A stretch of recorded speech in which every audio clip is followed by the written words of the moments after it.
I told you to be careful, scolded Keith, when his parents had gone to dress and Ralph had crawled down his arm into his hand. It wasn't my fault the door blew shut. Ralph jumped from the hand to the bedspread. Though Keith was a friendly boy, even a generous one, Ralph still did not like the feel of skin against his paws. It must be terrible to go through life without fur and such a nuisance. Having to wear clothes that had to be washed and drip-dried. Ralph knew all about drip-drying. Many were the drops of water from shirts and slips that he had dodged going in and out of his mouse hole. You didn't have to stay out so long, Keith pointed out as he began to dress. What's the use of having a motorcycle if you can't go tearing around staying out late? Ralph asked reasonably. You don't have a motorcycle, said Keith. I just let you use mine. And you better be careful.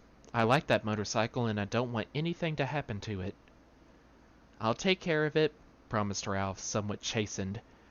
I don't want anything to happen to it either. It's going to be harder to get a chance to ride it now that my mother has seen you, said Keith. She's a terribly good housekeeper and she's sure to complain to the management. Speaking of breakfast, you people are too tidy, complained Ralph. I'm not getting enough to eat around here. You never leave any crumbs. I never thought of it, said Keith. What would you like to eat? Ralph was astounded. This was the first time in his life anyone had asked him what he would like to eat. It had always been a question of what he could get his paws on. You mean I have a choice? He asked, incredulous. Sure, said the boy. All I have to do is order it when we go down to breakfast, and then bring you some. Ralph had to take time to think. After a diet of Zwieback and graham crackers provided by little children, bits of candy and an occasional peanut or apple core left by medium-sized children, or a crust of toast and a dab of jam left by an adult who had ordered breakfast sent up from room service, the possibilities of choosing his own meal were almost too much. I know what I'd like, Ralph said at last, but I don't know what you call it. Once some people who said they were almost out of money stayed in these rooms. They had 4 children, all of them hungry, and they couldn't afford to go to the dining room, so they got some bread and spread it with something brown out of a jar, and put some more bread on top of that. They whispered all the time that they were eating, because they didn't want the maid or bellboy to know they were having a meal in their room. Afterwards, they all got down on their hands and knees and picked up every single crumb on the carpet, so no one would guess they had eaten in their rooms. It was a great disappointment. It smelled so good, like peanuts, only better. The boy laughed. It was a peanut butter sandwich. Sure, I'll bring you a peanut butter sandwich, or part of one. I'll eat part of it myself. It'll be kind of a funny breakfast, but I won't mind that. Where will you leave it? Asked Ralph. Keith thought a moment. Where do you live? He asked. In the knothole, under the window. No kidding, Keith laughed. That's the hole I poked my finger in last night. I'll say you did, said Ralph. Scared me out of a year's growth. Nobody has ever guessed it's a mouse hole because it's a knothole instead of a chewed hole. I'll tell you what, said Keith. I'll bring up part of a peanut butter sandwich and poke it through the knothole. Just like room service. Ralph could not have been more pleased with the suggestion. What about the motorcycle? He asked. Where are you going to leave that? In my suitcase, I guess. Aw, come on, pleaded Ralph. Have a heart. Leave it someplace where I can get it while you're out during the day. You're supposed to be in your mouse hole asleep, not riding around in daylight where people can see you. Well, gee whiz, can a fellow even look at it? Asked Ralph. I bet you like to look at big motorcycles yourself. Yes, I do, admitted the boy. Well, I'll leave it back under the bed, like I said, but you promise not to ride it until after dark. Scout's honor. Ralph jumped off the bed and ran off to the knothole. Ralph's home was furnished with a clutter of things people drop on the floor of a hotel room. Bits of Kleenex, hair, ravelings. His mother was always planning to straighten it out, but she never got around to it. She was always too busy fussing and worrying. Now, as Ralph expected, she was dividing rye crisp crumbs among his squeaky bunch of little brothers and sisters while she waited to scold him. Ralph, if I have told you once, I told you 1,000 times, she began. Guess what? Interrupted Ralph in an attempt to change the subject. Somebody in 215 is going to bring us a real peanut butter sandwich. Ralph! cried his frightened mother. "You haven't been associating with people." "Aw, he's just a boy," said Ralph, deciding to keep the complete story of the dangers and the glories of the past night to himself. "He wouldn't hurt us. He likes mice." "But he's a person," said his mother. "That doesn't mean he has to be bad," said Ralph.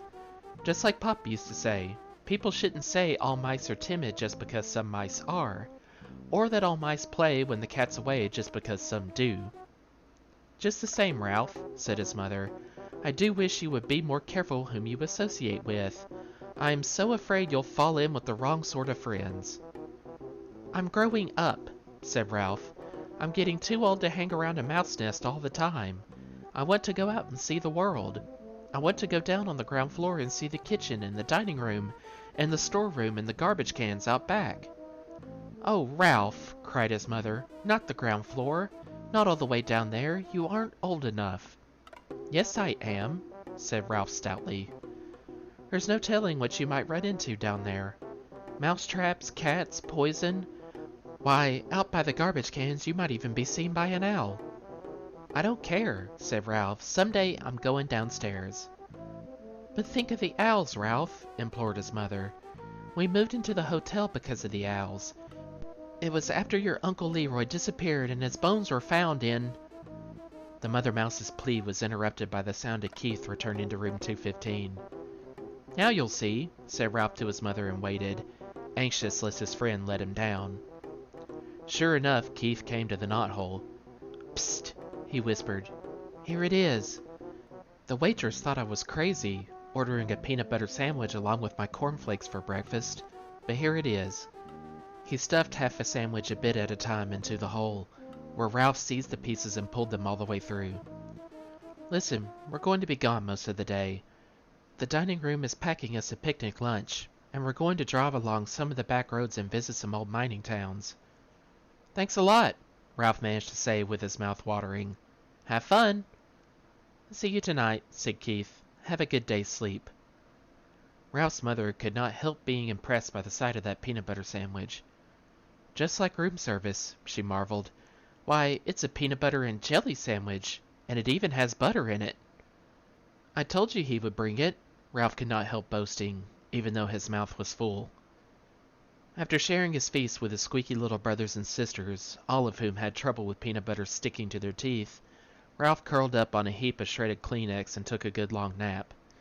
When he awoke refreshed, his first thought was of the motorcycle. He wondered if Keith really had remembered to leave it under the bed. He yawned and stretched and left by way of the knothole.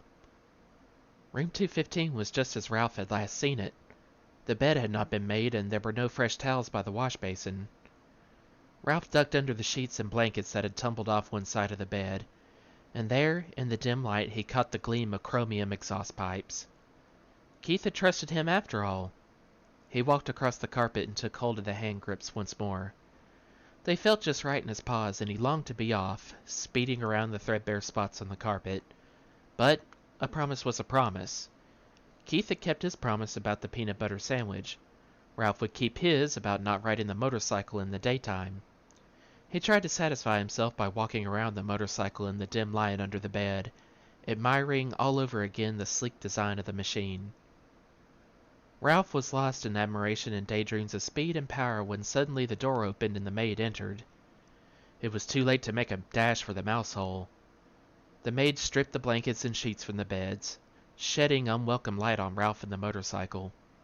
Her feet in white sneakers moved lightly as she gathered up the sheets and pillowcases and towels and dropped them with a soft plop beside the open door. The next thing Ralph knew, he was hearing familiar and dreaded footsteps coming down the hall. Steps he had learned to fear when he was a tiny mouse. It was the head housekeeper, the woman who was in charge of all the maids in the hotel. He recognized her steps and he recognized her shoes. Stout, sensible black Oxfords. Nothing was ever clean enough for the head housekeeper, and Ralph's whole family lived in dread lest she discover their mouse hole. Now he held his breath, hoping she would go on down the hall, but no, she stepped into room 215. "Good morning, Marjorie," the housekeeper spoke crisply to the maid. "Be sure you clean 215 and 216 very thoroughly this morning. There has been a complaint from the guests." They suspect mice. Yes, ma'am, said the maid. Look behind all the drawers, continued the housekeeper, and in the corners of the closets. Please report any evidence of mice, and be sure you vacuum under the beds. You have been getting careless lately. With that, she walked briskly down the hall. Old grouch, muttered the maid, as she reached into the hall for something that produced a sound that struck terror into Ralph's heart. It was the clang of vacuum cleaner attachments banging together.